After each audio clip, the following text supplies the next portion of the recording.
Uy, Jillian! Tingnan tikang di ka mag-practice og Lunes ba? Ah, nag-practice ba si Kitoy?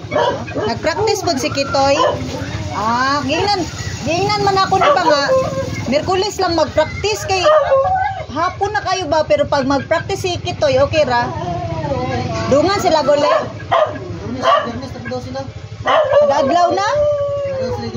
Oh. Ay okay ra og kanang na ay practice si Kitoy, pero pag wala, kuha gyud siya.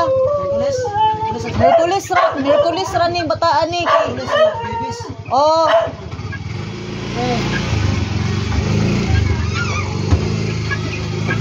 Tamat kol. Kiss mameng. Nagpabadlon gyud ni si Jillian.